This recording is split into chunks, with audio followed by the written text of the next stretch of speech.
Welcome to the Cloud Exchange. My guest today is Brian Griffith, a Deputy Assistant Director at the Criminal Justice Information Services, or CJIS Division at the FBI.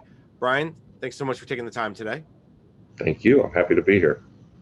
Let me set just a little bit of context for our discussion. As we've heard many times over the last year during the pandemic, the cloud really has saved the day. For the 2,500 or so employees that work at CJIS, that statement couldn't have been more true. The CJIS annual report highlights how the cloud enabled at least 70% of all employees to work at the same level, if not a higher level, remotely.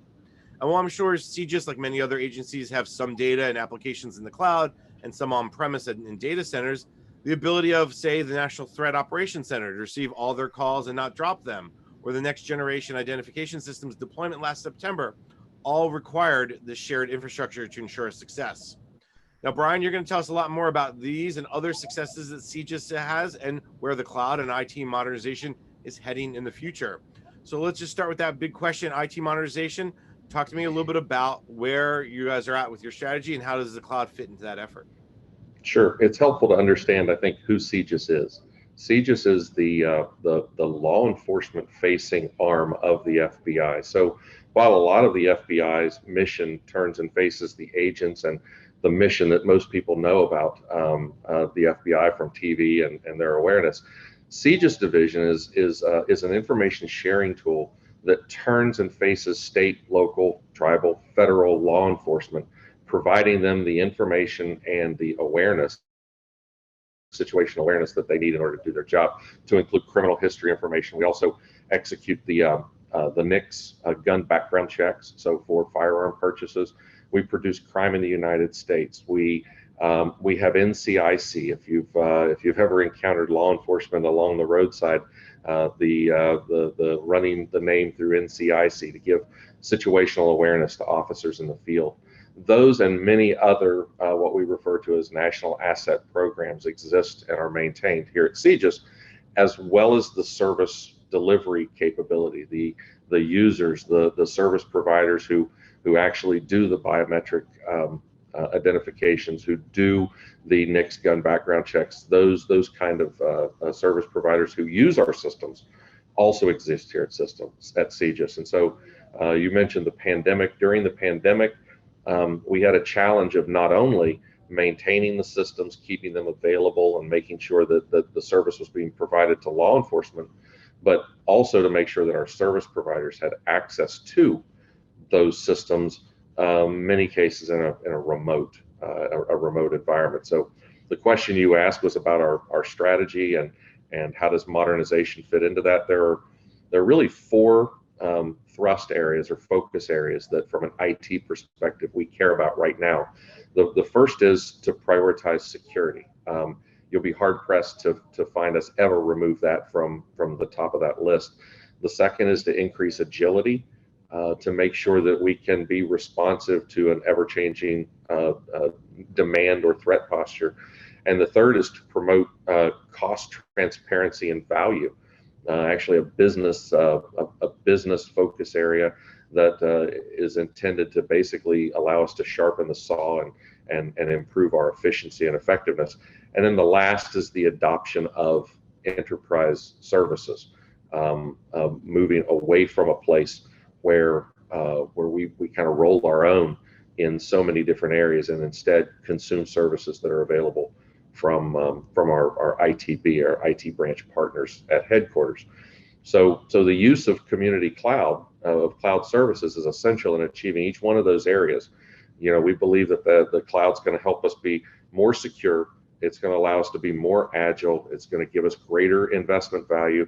And we think that as a meet point, as a nexus point for enterprise adoption and enterprise collaboration, we think the cloud allows us to do that as well. So yeah, that's kind of our IT modernization in a nutshell with those four elements. I want to go through each of those kind of modernization priorities, and maybe at the same time you can kind of weave into where you're at with them, maybe give us a little bit of a status update. So security, we can talk about that all day, and I know that there's plenty there to talk about. And as I was doing research, I know push for CJIS is around data encryption and security. Help me understand where you are as much as you can. I know there's always sensitivity when it comes to security, but how does that fit in, and where does the cloud fit into that discussion when we talk about security?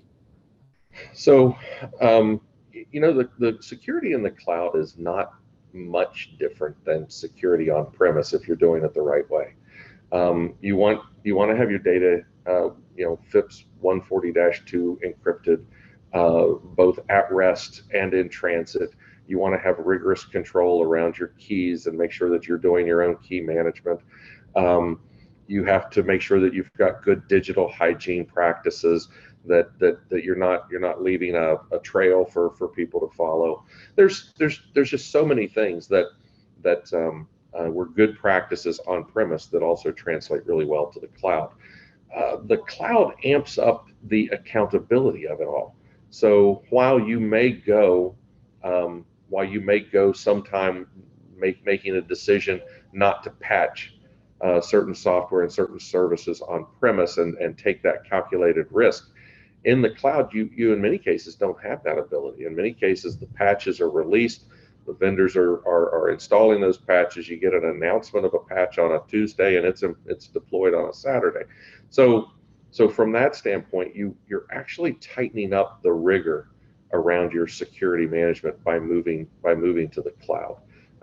There's this misnomer, I think, that's out there that somehow or other the cloud is less secure than on premise, and what we find is that when you've got the defense in depth, we're looking at it.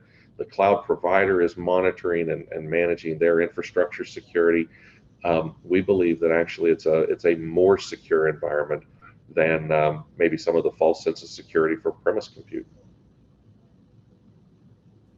I think that's a key point you're bringing up. A lot of people, when they talk about defense in depth, it's the old school of the moat Yeah. and the drawbridge and the castle. But what you're really saying is you have your roles and responsibilities at CJIS or FBI or whomever, and the cloud provider has a set of roles and responsibilities. And if you both are doing those to the nth degree, then the cloud that's why the cloud probably becomes more secure than maybe on premise.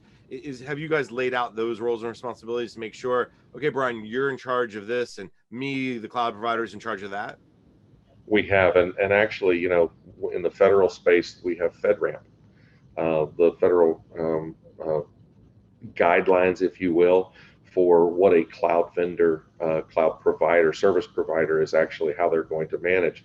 Then within FedRAMP, and this is again maybe a misconception that if you go to a FedRAMP approved cloud that it's automatically secure, which of course we know that's not true.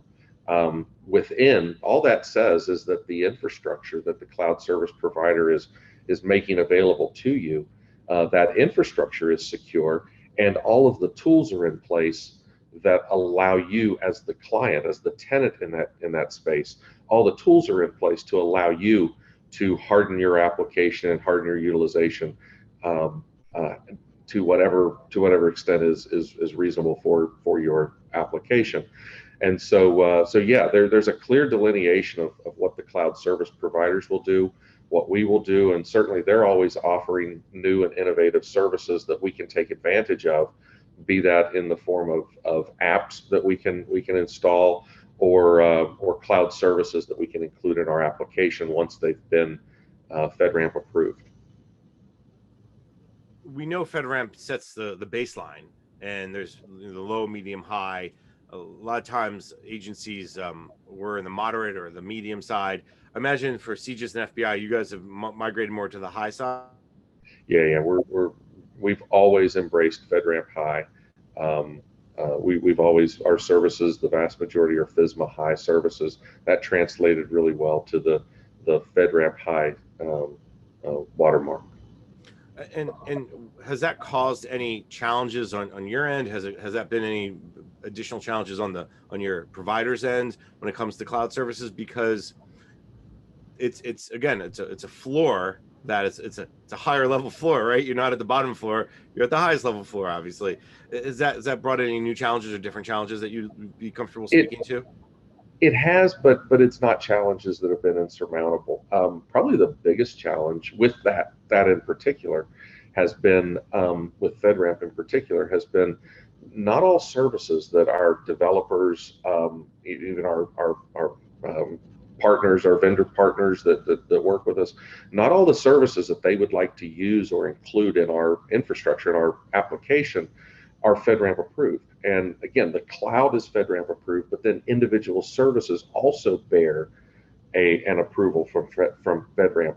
And so frequently you're out utilizing a tool in the unclassed cloud and you think, wow, this is going to be great. This is exactly what I need to bring into my application.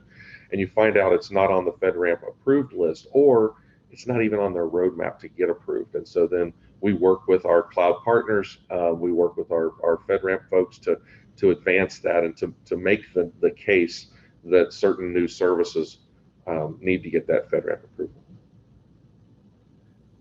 And the process, I know, is sometimes people have said is sometimes can be arduous. So I know that's part of the challenge, and they're working through it. I know the folks at FedRAMP well. I've talked to them on many occasions, and they're always willing to kind of push things forward as necessary without losing the rigor. So I know that's good news. Go ahead. They are, and our cloud service provider partners are really wonderful to work with, because they have access to all of these services, and it's in their benefit to prioritize the services with FedRAMP that we're going to consume. So we tend to work with them and let them advocate for the services that we need. You mentioned the unclassified cloud, or the unclassified. Is FBI or CJIS moving toward a classified cloud of sorts, or is that more your on-premise data center that you can act like that classified cloud? So from the CJIS division, and I'll speak to the CJIS division and then broader to the FBI. From a CJIS division, nearly all of our work here is in an unclassified domain. So from CJIS's perspective, we operate in the unclassified GovCloud environments. The FBI certainly engages in activities that are both secret and top secret, and there's cloud activity that happens in both of those, not managed here at CJIS, but similar lessons that we've learned. Certainly, when you start getting into those other clouds, there's yet an even smaller set of tools and applications that you can use that are approved in those domains. But here at CJIS, we're predominantly unclass. Brian, I can talk a lot longer with you about security, and there's probably more to talk about maybe later on in the program, but let's continue forward and talk about the other goal under modernization: increase agility, responsiveness, changing demands, changing threat postures.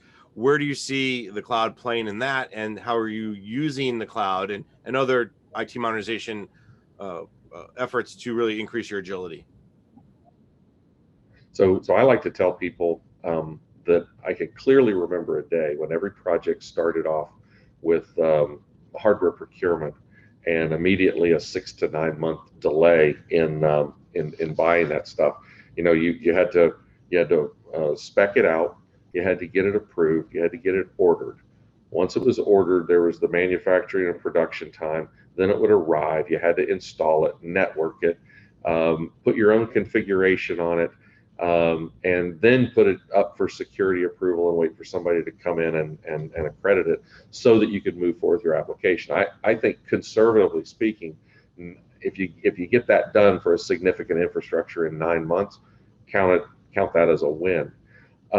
Today, if I imagined a need and said that I needed to move on an important initiative, I could have my infrastructure up this afternoon. Amazing agility, and not only have that infrastructure up this afternoon, but if it's wrong, I can change it. Next generation identification was it's an enormous application. On premise, it was over 3,600 blade servers running our biometric identification and criminal history services. And when we took the biometric aspect of that to the cloud, we did so holding our breath, but knowing that we had good options. We spec'd out the appropriate size server that we were going to order. We ordered it. We had both reserved and on-demand instances, a blend of the two. And the day we came active, we realized that we had misspec'd it. We spec'd it without enough memory. Now, do that in a hardware order that's sitting in your data center, you're probably talking about backing out the initiative and not moving forward with it. Instead, we contacted our cloud service provider. We found the appropriate instance that we actually needed that would be more appropriate for our needs. We changed our configuration to consume that new instance, and then we started killing off our processes. As the process died on the old configuration, it would come up on the new configuration, and literally over a lunch hour, I solved my memory bound problem for one of our major applications, and we pushed forward. It's that kind of agility I can't get anywhere else. I can't do that in my own data center. And so that's one of the big reasons why cloud has been successful for us, and probably one of the biggest use cases for why it's so important for us to get there. Great example of why the agility of the cloud is so important. If you could just take a half a step back and talk a little bit about when you realized you misspec'd it and you called the cloud provider and said, "Hey, we have a problem." What was really that you said over your lunch hour you kind of got it fixed? Was it really that quick? Was it within that hour and a half, whatever it took? So actually, there was probably about 2 hours of hand wringing and sweating because the vast majority of our team had not operated in that environment before. And it wasn't until one of our senior engineers I'm not joking, this is exactly how it happened. One of our senior engineers knocked on the door and he said, "Hey, I think I can move us to a new instance before this afternoon." And of course everybody looks at each other like, what kind of witchcraft are you selling here? But when we said, yeah, let's go do that, it was an easy transition. And really the cloud service provider's role in all of that was just to make sure, again, I'm talking about an enormous workload that we were moving to a government community cloud. The cloud service provider's role in that is to let us know when we say go, do you have enough instances available? So they confirmed that we in fact did have enough instances available in that production environment.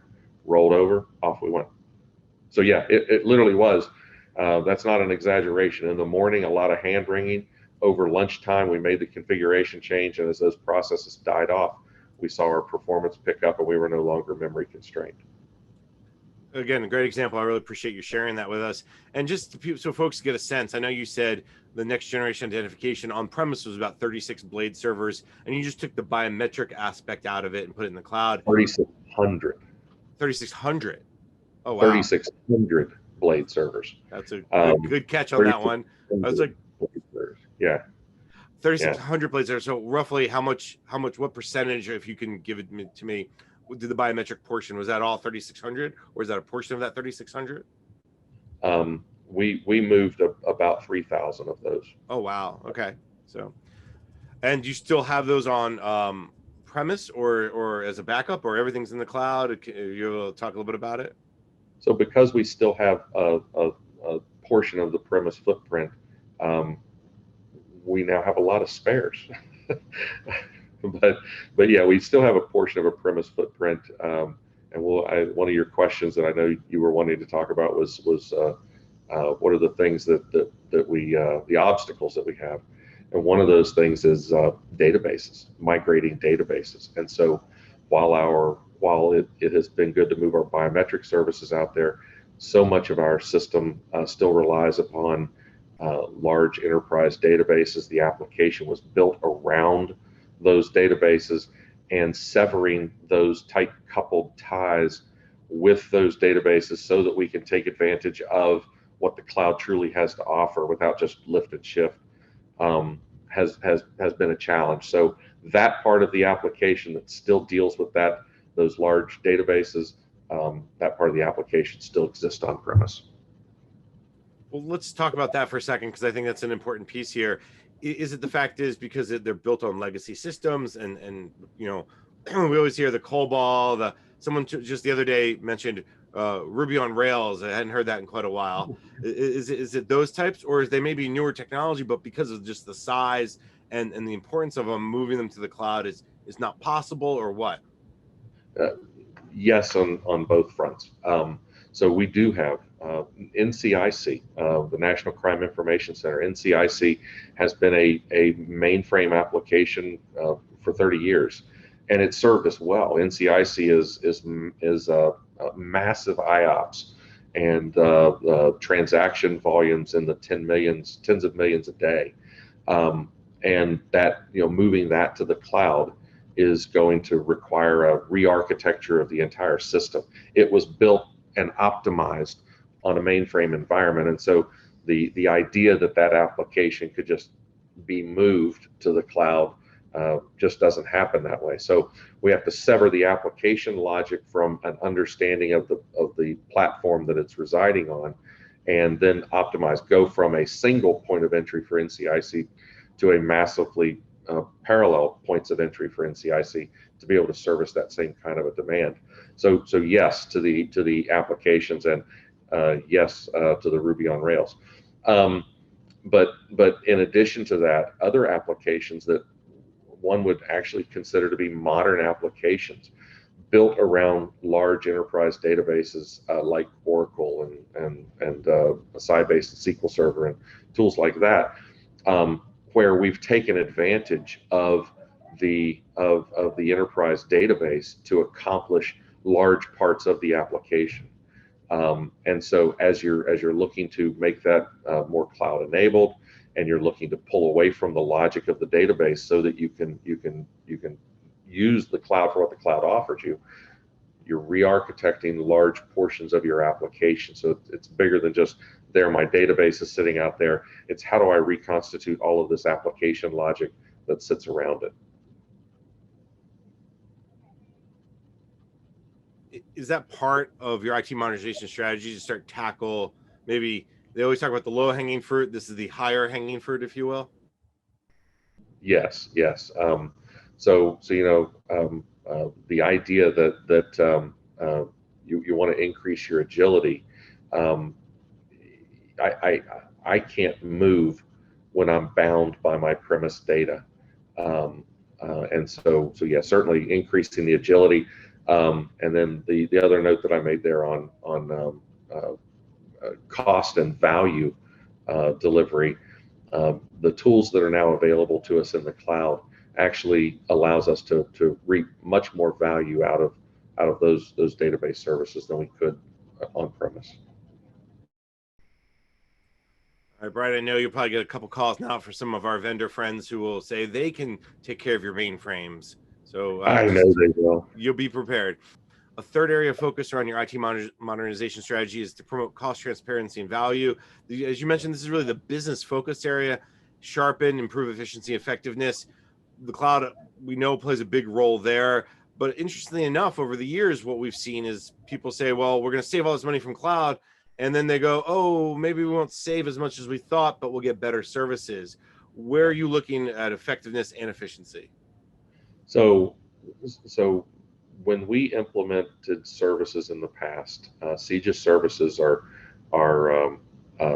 extremely mission critical, and so we gold plated a lot of things. It makes the migration to cloud and the cost proposition for cloud much more reasonable for an organization like ours that already was investing heavily in technology. The other thing is the cost avoidance, and I hope this doesn't come across as a trade secret, but I'll go ahead and say it anyhow. With some of our very large applications, it has been difficult to have a truly effective COOP strategy.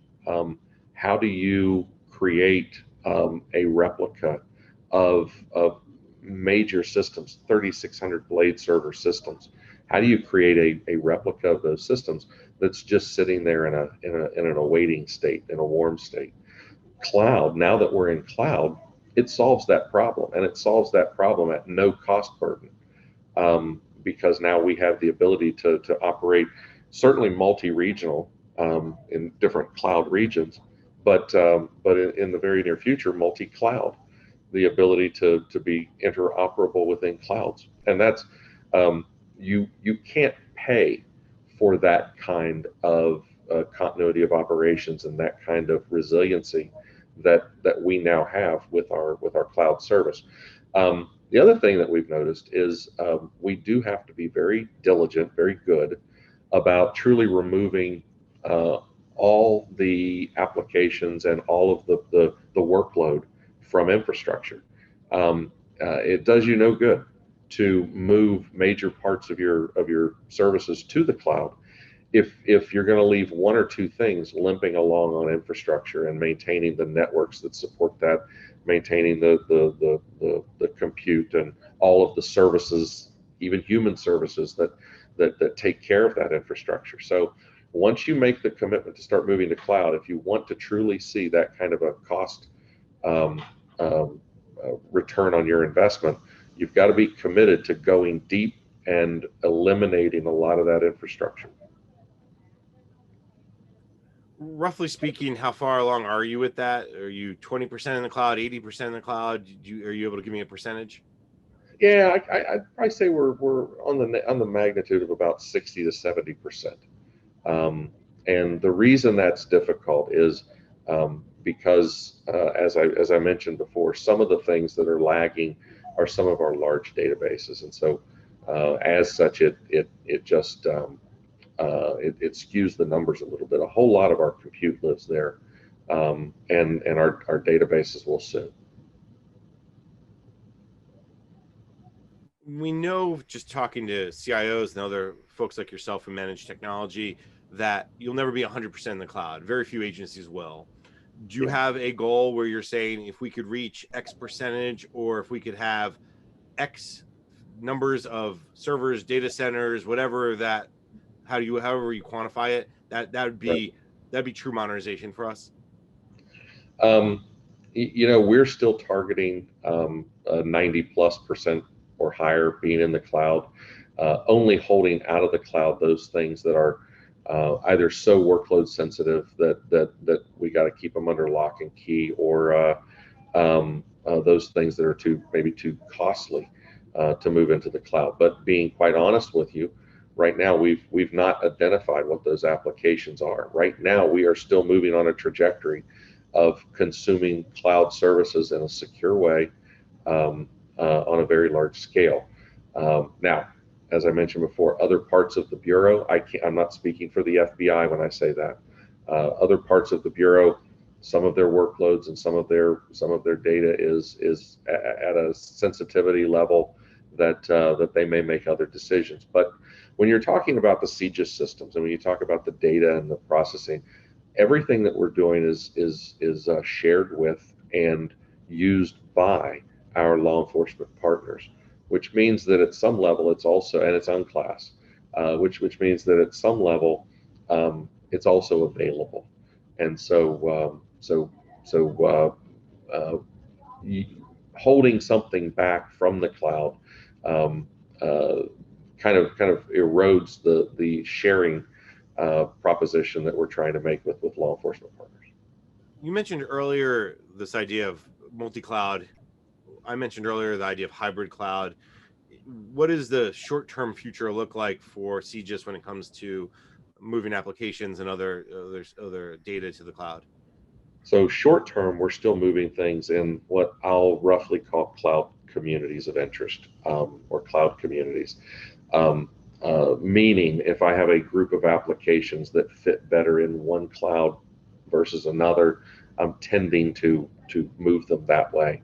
Um, that's not where we want to be long term. We want to be long term truly cloud agnostic, consuming cloud services, infrastructure services from wherever those services fit best. Um, we had a choice very early on as we started making our push to the cloud. Do we want to make that a founding principle of our cloud migration? And we made the decision that we could really get ourselves wrapped around the axle just dealing with cloud agnosticism and cloud flexibility, and never really experience workloads in the cloud. So we decided to move things in communities, knowing that at some point in the future we're going to have to unwind some of that so that we can knit these things together. That said, some of the biggest cloud service providers, and I'm choosing not to mention a lot of names on this call here, but some of the biggest cloud service providers consume and have huge pipes from GovCloud to GovCloud between those two clouds, those multiple clouds, such that we believe that when we do start interoperating between those services, it's not going to be an issue. But yeah, right now it is our goal to one day be multi-cloud, hybrid cloud. Presently, however, we're kind of moving things in related chunks. Does that limit the agility right now as well? Because you're saying this is a fit for purpose cloud, right, versus a general cloud. I know that's an old DoD saying, so maybe that's out of vogue these days. But does that present some challenges for you? It hasn't yet. We've not yet run into the situation where there's a service or a feature in one cloud that there's not a comparative service or feature in the other cloud. And the way we manage our data communication so far, we've not run into a situation where latency or we've had a problem moving data and processing between the two. So no, at this point, it's not hindered us. Where I think it's really going to advantage us later having that ability is certainly in terms of continuity of operations and survivability, and in the area of cost competitiveness. I really do want to get to the place where we can move large portions of data and compute based upon who's got the best price point. And today, that's the one place that we're not able to do that. But pound for pound, we don't believe that any of the cloud partners that we're using right now is drastically different in the ultimate price of what we're consuming. Brian, I'm going to move us over to the fourth pillar, if you will, fourth priority area. But one quick question going back to driving the business value. Have you found that you're saving money through cloud? Is CJIS spending less for compute and other services, or are you spending more, about the same? Have you done that analysis yet? At this point, I would say it's a wash. When we look at what our refresh rates were to refresh our infrastructure over, say, a 3 to 5 year cycle, and you look at what you're consuming, you've really smoothed. It's been a smoothing function of our investment. If anything, it has been slightly more expensive in the cloud, but as I mentioned before, until we get to reaping large portions of infrastructure that we can truly turn off, and to get to a point where there's large parts of our facilities that we can turn off, data centers. The idea of egressing a data center and saving the power, the chiller, the cooling, the facility, reusing the facility for something else in and of itself.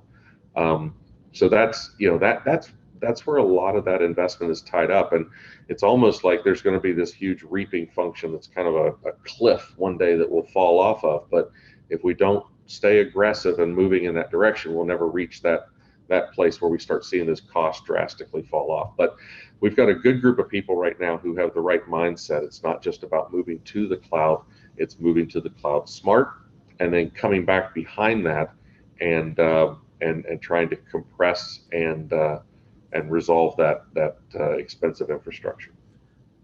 I think that's been one of the most surprising changes we've seen over the last decade when it comes to this discussion around cloud.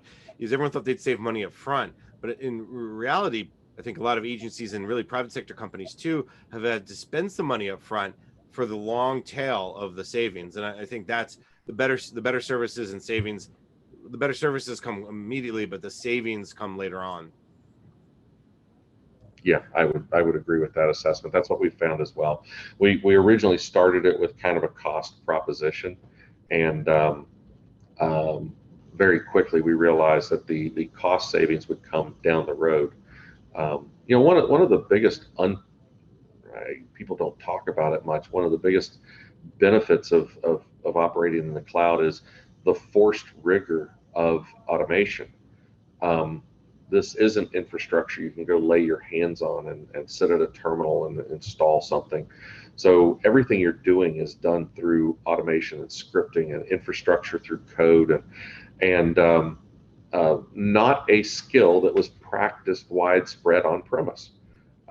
You'd have a couple people who did scripting to install things, but by and large, not a skill that was practiced. And so when you get to the cloud and you are forced to operate kind of, I hate to use the parallel, but arthroscopically at a distance from your infrastructure, and you're forced to put those new skills in place, man, that has a huge benefit as well. I've actually heard some companies that I've talked to say things like, after I optimize in the cloud and after I teach my workforce how to operate infrastructure through code at a distance, then I want to bring the physical compute back on premise. And who knows, maybe that's a model way down the road that you use the cloud as a forcing function to basically really get your processes, practices, and technology mindset in the right space. And then if there's a case to be made that I can manage this hardware cheaper than a vendor, I have a hard time seeing that. But if a case is made, then you can make that case purely on that merit. I know the workforce is a whole separate discussion. Hopefully we'll have some time to get into that in a little bit too. I'm going to go to the last priority area when you talk about modernization, adoption of enterprise services. I loved your expression, move a place from when we all rolled our own. The old idea that everyone did their own thing, and you lost that volume, you lost that ability to have that rigorousness around security. Where are you with adopting enterprise services? Are a lot of those the back office functions, or are you talking about some combination of mission critical and back office? Walk me through those things. So for years, CJIS has been somewhat of an island. We have, our mission is somewhat different from the rest of the FBI. We face a different customer, and so we use that almost as an excuse to do our own thing. And for many years, that advantaged us. That was how we gained our agility, was the ability to kind of go throw resources at a problem that was important to us and go solve that problem. Over recent years, our IT infrastructure division, the IT branch here at the FBI, has really made some amazing strides forward, offering tools that a number of years ago we could have only imagined. Most of them cloud tools, moving to technologies like Office 365 and their ability to deliver mobile services, and they're focusing on things like ICAM and account management, and they put in place vehicles for cloud service contracts and utilization. I can't sing their praise enough, but it has moved us from a place where we had the need to, in order to support our customer, we had the need to go do our own thing, to now we're looking at them and saying, I want what you have. And so now we're in the process of moving not just our back office infrastructure, our administrative human resource functions, those things, not just moving that stuff over, but moving large portions of our mission critical systems over, consuming their networks, integrating our various security operations so that they're not monitoring and we're monitoring, and then on the back end we've integrated those things. I will say that we've been I believe that CJIS has been a good partner in that also. We've developed tools and automations. One in particular was an automated tool for cloud service security approval and monitoring, something that could be dropped down in every developer's CI/CD pipeline, so that as they are, from the very first time they're compiling and moving code into a test environment, from the very first time they do that, we're applying security principles. We're using automated security tools in order to verify that the configuration they're building on is an approved configuration that's hardened to our standard. We built that, and we gave that to our enterprise partners at headquarters, and they now own that, and they share that with others within the FBI. So it goes both ways. We partner, and on the other side of that, every piece of infrastructure support that I can rely upon my infrastructure, the FBI's infrastructure division. Every piece of infrastructure support that I let them manage, that's resource that I can turn back around and focus on business value for my application customers. And that's also probably licenses that I didn't have to buy, that they've negotiated enterprise service contracts with those licenses that were always there, that we weren't consuming. And I think that's part of the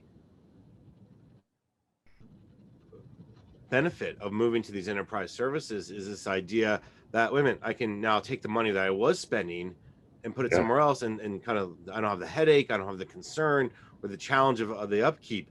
How far along are you on that process? How much are you consuming? So we're moving pretty well along. I'm sitting here right now. Once upon a time, I would have provisioned this laptop that I'm using to have this call. I would have provisioned that locally here from the division. I'm using a laptop with an appropriate device management software and security that came from my IT branch, my IT ID counterparts.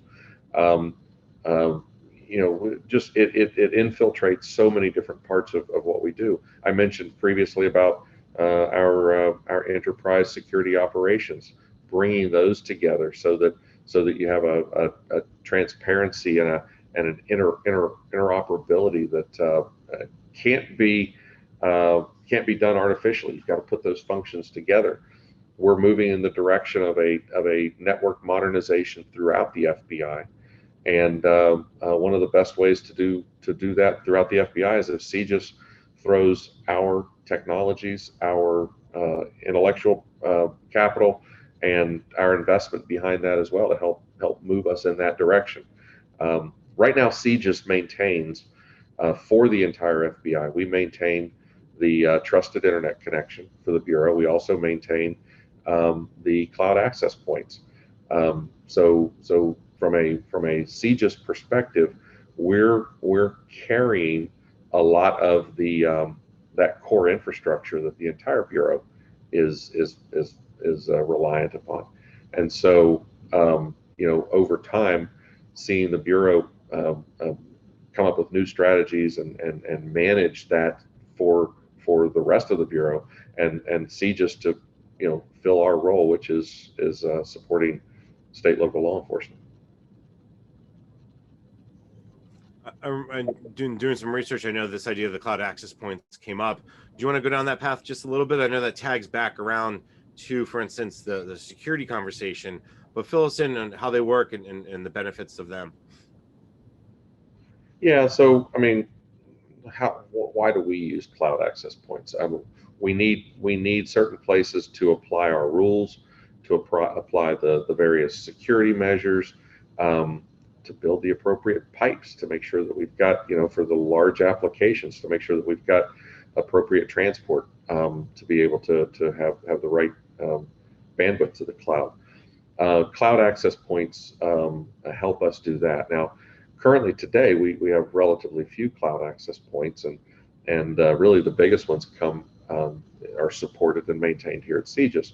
A future strategy that we're not there yet, but a future strategy is to actually have many cloud access points, distribute that security posture, consume cloud services in order to host that security posture in a variety of clouds at a variety of locations, so that you eliminate this backhaul. Everything, a request starts in California, comes to West Virginia, bounces back out to California, or goes up to the cloud, then bounces back out to California, to avoid that. And then you start talking then about cost savings and the network savings of being able to go directly to the cloud, closer to where you are, better service, better price point, all of those things. So yeah, our cloud access point strategy is going to change. It's going to become much more decentralized. And in doing so, and this is the part that people I think fail to realize sometimes, in doing so, if we replicate our security protocols in those places, and now I have multiple cloud access points, I'm more resilient. I now have greater resiliency, so I'm more highly available. And so, just it benefits so many things. Brian, we're just about out of time. Before I let you go, what's really important in our conversation is the future now. We've talked a lot about this ongoing effort you're doing, the current state of your infrastructure, where you're heading. In the long term, all of this is really to serve mission, and serving mission can bring new tools to agents like artificial intelligence, machine learning, predictive analytics. What is your futurist vision for providing those tools through the technology, through the cloud? If we have this conversation again in 3 years, 5 years from now? So, what cloud enables there is for us to experience those new tools. AI it's as much a change in the way you think about your data and the way you think about your compute as it is a technology. And it's not something that you just, wave a wand and suddenly you've got AI in your system, regardless what the commercials try to show you. But the ability to quickly and easily go out to a cloud environment and spin up an AI ML algorithm or service and experience that with your data in a secure way and understand what that algorithm, what that service can do for you, compare it to others, compare it to various others, and to do that in a really a low barrier to entry environment. You're not having to go out and make a big acquisition. You didn't have to go buy purpose-built hardware. You can do all of that in the cloud. That's just huge. It gives our people the opportunity to grow in those technologies. And the belief here is that the more experience our IT leading technicians and our IT leaders have with those technologies, the greater application you're going to have for them. We're already using AI ML in our National Threat Operations Center to quantify and assess risk of various threats. It's not handling anything. It's not the AI ML is not responding to anything, but it's assisting the operators to be able to scale the various threats that the FBI is prosecuting.